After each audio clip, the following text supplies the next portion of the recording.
Casting coach. ఈ పదం వినగానే మనసులో ఒక రకమైన అసౌకర్యం కలుగుతుంది కదా. సినిమా ఇండస్ట్రీలో, ముఖ్యంగా టాలీవుడ్లో ఈ పదం చాలా సీరియస్ ఆరోపణలతో ముడిపడి ఉంది. కాస్టింగ్ కోచ్ అంటే సినిమాలో రోల్స్ ఇవ్వడానికి బదులుగా నటీమణుల నుంచి లైంగిక సహకారం డిమాండ్ చేయడం. ఇది కేవలం టాలీవుడ్కి మాత్రమే పరిమితం కాదు. బాలీవుడ్, హాలీవుడ్, ఇతర ఇండస్ట్రీలలో కూడా ఈ సమస్య ఉంది. కానీ మన దృష్టి ఈరోజు టాలీవుడ్ పైనే. ఈ సమస్య ఎంత పెద్దది? ఎందుకు ఇంతకాలం నుంచి దీనిపై సరైన చర్యలు తీసుకోలేదు? దీని వెనుక ఉన్న శక్తివంతమైన నీడలు ఏంటి? ఈ ప్రశ్నలకు సమాధానాలు తెలుసుకుందాం. శ్రీరెడ్డి ఒక ధైర్యవంతమైన గొంతు. 2018లో టాలీవుడ్లో ఒక సంచలనం సృష్టించిన పేరు శ్రీరెడ్డి.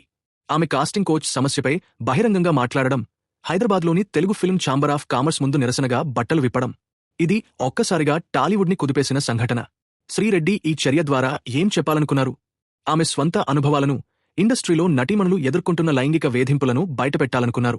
ఆమె మాటలో చెప్పాలంటే టాలీవుడ్ ఒక రెడ్ లైట్ ఏరియా లాంటిది అని ఆరోపించారు. ఈ ఆరోపణలు ఎంత నిజమో, ఎంత అతిశయోక్తో చర్చించుకోవచ్చు. కానీ ఆమె ధైర్యం మాత్రం అందరినీ ఆలోచింపజేసింది. శ్రీరెడ్డి ఒక్కరే కాదు, ఆమె ముందు, తర్వాత కూడా చాలామంది నటీమణులు ఈ సమస్య గురించి మాట్లాడారు. కానీ శ్రీరెడ్డి కేసు ఎందుకు ఇంత పెద్దదైంది?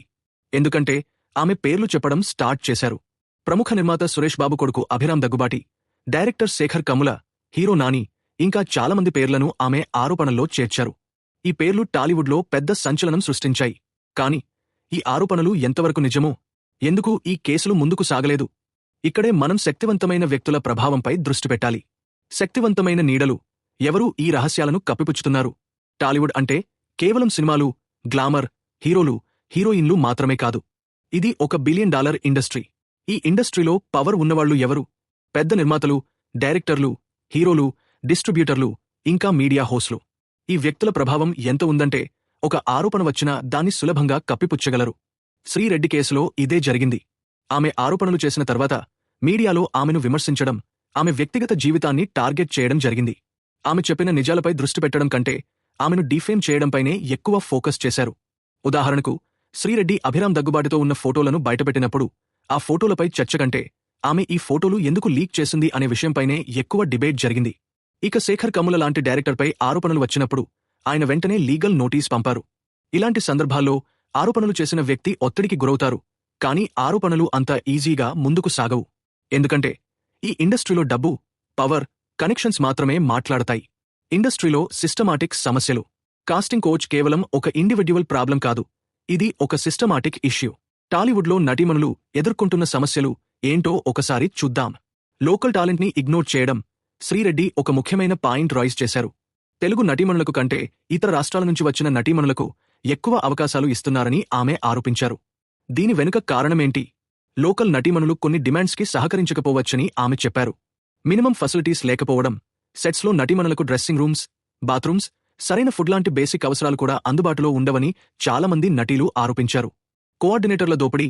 ఇండస్ట్రీలో కోఆర్డినేటర్లు అనే ఒక గ్రూప్ ఉంటుంది.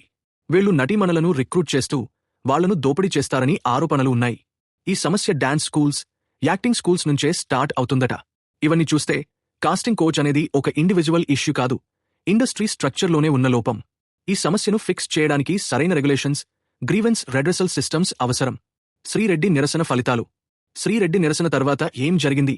ఆమె నిరసన కారణంగా నేషనల్ హ్యూమన్ రైట్స్ కమిషన్ ఖర్సీ ఈ కేసును సీరియస్గా తీసుకుంది.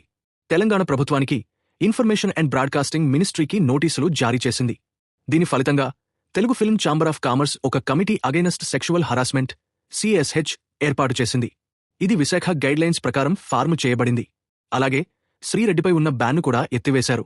కానీ ఈ మార్పులు నిజంగా ఎంత ఎఫెక్టివ్గా ఉన్నాయి? CSH కమిటీ ఏర్పాటైన తర్వాత కూడా ఇలాంటి ఆరోపణలు ఆగలేదు. ఇటీవల జానీ మాస్టర్పై వచ్చిన సెక్షువల్ హరాస్మెంట్ ఆరోపణలు ఈ సమస్య ఇంకా కొనసాగుతున్నాయని చెబుతున్నాయి. ఇండస్ట్రీలో నిజంగా మార్పు రావాలంటే కేవలం కమిటీలు ఏర్పాటు చేయడం సరిపోదు, స్ట్రిక్ట్ యాక్షన్ అవసరం. మీడియా పాత్ర. ఈ సమస్యలో మీడియా రోల్ కూడా చాలా కీలకం. శ్రీరెడ్డి కేసులో మీడియా ఎలా రియాక్ట్ అయింది? కొన్ని ఛానల్స్ ఈ ఇష్యూని సీరియస్గా తీసుకుని డిబేట్స్ కండక్ట్ చేశాయి. కానీ చాలా ఛానల్స్ ఈ టాపిక్ని సెన్సేషనలైజ్ చేశాయి. శ్రీరెడ్డి వ్యక్తిగత జీవితం, ఆమె నిరసన స్టైల్పై ఫోకస్ చేశాయి. కానీ ఆమె రైజ్ చేసిన కోర్ ఇష్యూ మాత్రం బ్యాక్గ్రౌండ్లోనే ఉండిపోయింది. అంతేకాదు, ఇండస్ట్రీతో లింక్స్ ఉన్న కొన్ని మీడియా హోస్టులు ఈ టాపిక్ని కప్పిపుచ్చడానికి కూడా ట్రై చేశాయని ఆరోపణలు ఉన్నాయి. ఇలాంటి సందర్భాల్లో మీడియా నిజంగా బాధితులకు గొంతుగా నిలవాలి, కానీ అలా జరగడం లేదు. సమాజంపై ప్రభావం. కాస్టింగ్ కోచ్ సమస్య కేవలం సినిమా ఇండస్ట్రీకి సంబంధించినది కాదు. ఇది సమాజంలోని పవర్ డైనమిక్స్ ని రిఫ్లెక్ట్ చేస్తుంది. ఈ సమస్య వల్ల యంగ్ ఆస్పిరింగ్ ఆర్టిస్టులు, ముఖ్యంగా ఆడవాళ్లు, ఇండస్ట్రీలోకి రావడానికే భయపడుతున్నారు. ఒకవేళ వచ్చినా వాళ్లు ఎదుర్కొనే వేధింపులు వాళ్ల కెరీర్ని, మానసిక ఆరోగ్యాన్ని డామేజ్ చేస్తున్నాయి. ఇది కేవలం వ్యక్తిగత సమస్య కాదు. సమాజంలో gender equality, safe work environment గురించి మనం ఆలోచించాల్సిన అవసరం ఉంది.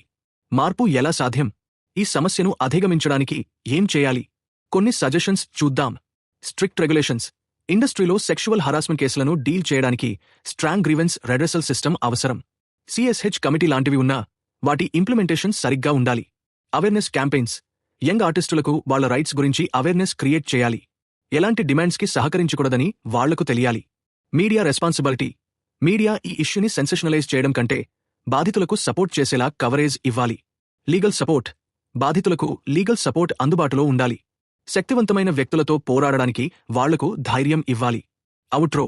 ఫ్రెండ్స్, ఈ వీడియోలో మనం టాలీవుడ్లో కాస్టింగ్ కోచ్ సమస్య గురించి, శ్రీరెడ్డి లాంటి వాళ్ల ధైర్యవంతమైన పోరాటాల గురించి, ఇండస్ట్రీలో శక్తివంతమైన నీడల ప్రభావం గురించి చర్చించాం. ఈ సమస్య నిజంగా సీరియస్, మరియు దీనిపై మనం అందరం ఆలోచించాలి. మీకు ఈ వీడియో నచ్చినట్లయితే లైక్ చేయండి, షేర్ చేయండి, సబ్స్క్రైబ్ చేయండి. బెల్ ఐకాన్ని ప్రెస్ చేయడం మర్చిపోవద్దు.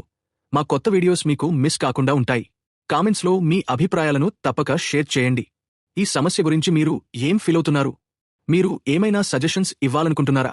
కామెంట్ బాక్స్లో రాయండి. అంతేకాదు, మీ ఫ్రెండ్స్తో ఈ వీడియో షేర్ చేయడం మర్చిపోవద్దు. ఈ సమస్యపై అవేర్నెస్ స్ప్రెడ్ చేద్దాం. అంతవరకు టేక్ కేర్, బాయ్.